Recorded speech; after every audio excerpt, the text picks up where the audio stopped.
السلام عليكم. المغرب بيستعد لأحداث كروية كبيرة، يعني كأس أفريقيا 2025 وكأس العالم 2030، والكل طبعاً متابع موضوع تحديثات الملاعب.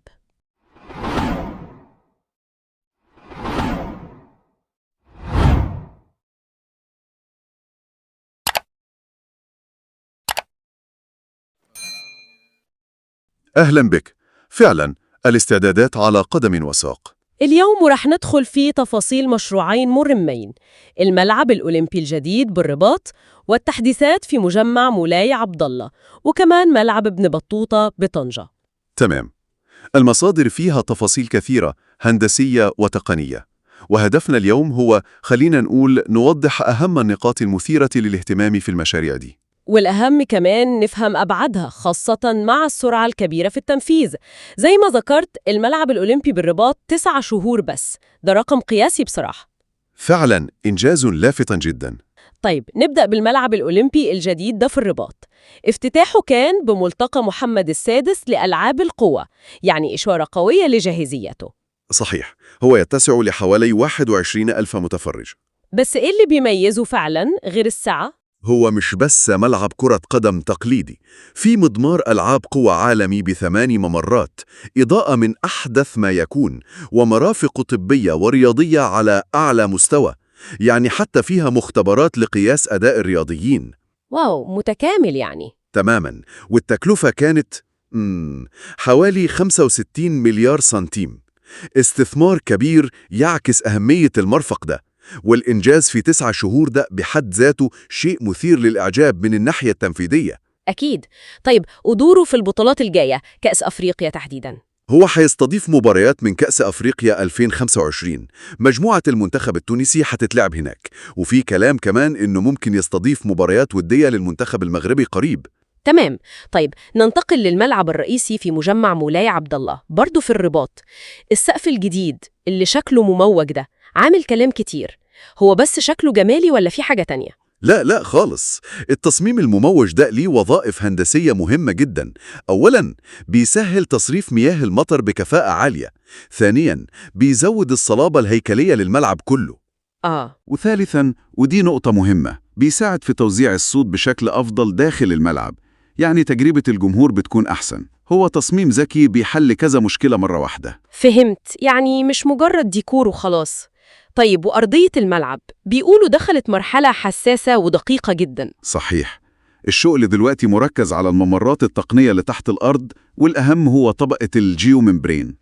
الطبقة دي مش بس عازل للرطوبة، لا، دي نظام متكامل بيساعد في تصريف أي مياه زيادة، وكمان بتوفر أساس ثابت ومستقر للعشب الطبيعي، وده ضروري جدا عشان نوصل لمعايير الفيفا الصارمة للملاعب. يا سلام، هندسة دقيقة فعلا حتى لو مش بنشوفها. طيب والواجهة، الخطوط المايلة دي اللي البعض قال عليها غلطة بناء؟ لا طبعا مش غلطة، دي جزء أساسي من التصميم الجديد للملعب. لها دور هيكلي مهم إنها تخفف ضغط الرياح على الواجهة، وده بيزود متانة المبنى واستقراره، خصوصا إن المنطقة دي معروفة بالرياح. تمام، وضحت الصورة. طيب مع كل التفاصيل دي، تقريبا قد إيه وقت باقي عشان كل حاجة تخلص في مجمع مولاي عبد الله؟ تركيب الكراسي، تجهيز المرافق جوه، يعني سباق مع الزمن عشان يكون جاهز تمام قبل كأس أفريقيا. تمام، يعني الرباط ماشية بخطى سريعة وإن شاء الله يلحقوا. ده ياخدنا بقى للشمال، لطنجة وملعب ابن بطوطة. هناك التحديثات أخدت اتجاه مختلف شوية، ركزوا على حاجة تانية خالص. أيوة، في طنجة التركيز كان بشكل واضح على تطوير المساحات الداخلية، وبالتحديد غرف تغيير الملابس، الفستيارات، يعني رفعوا مستواها لمستوى عالمي فعلا. مستوى عالمي إزاي؟ يعني نوعية التجهيزات دي إيه؟ هل هي بس شكل؟ لا، الموضوع أعمق. يعني الأرضيات بقت إيبوكسي، دي مادة صلبة جدا وسهلة في التنظيف وتستحمل الاستخدام الكتير. الأهم كمان نظام التهوية والتكييف، الHVAC، ده نظام متطور بيتحكم بدقة في الحرارة والرطوبة. وده مهم للاعيبة طبعاً. جدا مهم لراحتهم وللاستشفاء البدني. الإضاءة كمان مدروسة عشان تقلل إجهاد العين، والمرافق الصحية والدشات كلها اتجددت بأحسن الخامات. حتى غرف الحكام؟ أكيد، ما هو توفير بيئة كويسة للحكام جزء أساسي من نجاح أي مباراة. غرفهم كمان اتجهزت بنفس المعايير العالية، وفيها منطقة مريحة ومجهزة لمراجعة تقنية الفيديو الفار اللي بقت أساسية دلوقتي. لافت جدا الاهتمام بالتفاصيل دي في طنجة، بس ده بيفتح سؤال اتطرح في المصادر. هل الفخامة الزايدة دي اللي بتشبه فنادق 5 نجوم جوا غرف تغيير الملابس بتأثر فعلا على أداء اللاعبين في الملعب؟ هو ده بالظبط السؤال اللي فيه جدل. في رأيين بصراحة. الأول بيقول إن البيئة المريحة والمجهزة دي بتزود تركيز اللاعب، بتحسسه بالتقدير والاحترافية، وبتساعده يستعد ذهنياً بشكل أفضل، خصوصاً قبل الماتشات المهمة. منطقي. والرأي الثاني؟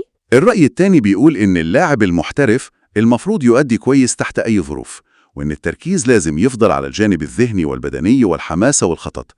يعني هل فعلاً غرفة تغيير ملابس فخمة هي اللي هتفرق وقت ضغط المباراة؟ ولا ده عامل ثانوي؟ سؤال صعب بصراحة. إذن الملخص إن الأشغال في الرباط بتتقدم بتقنيات جديدة ومثيرة، خاصة السقف والأرضية، والوقت يبدو إنه نظرياً تحت السيطرة. إن شاء الله. وفي طنجة التركيز كان على رفع مستوى المرافق الداخلية لمعايير عالمية. بالضبط. الهدف النهائي هو تلبية المعايير الدولية الصارمة للبطولات الكبيرة دي، وبيفضل النقاش مفتوح عن تأثير الفخامة دي على الأداء نفسه. وده يخلينا نفكر في نقطة أخيرة مهمة برضو مستوحاة من المصادر. وإحنا بنسعى لنتائج رياضية أحسن، هل الاستثمار الضخم ده في البنية التحتية المادية، يعني في الحجر، ليه نفس أهمية الاستثمار في العنصر البشري؟ تقصدي تكوين اللاعبين وتطوير المدربين والأطر الفنية؟ بالظبط. هل الاهتمام بالحجر بنفس أهمية الاهتمام بالبشر؟ ده سؤال أعتقد يستحق نفكر فيه كلنا عشان نشوف الأبعاد المختلفة للمشاريع الضخمة دي. فعلا، نقطة مهمة جدا للتأمل.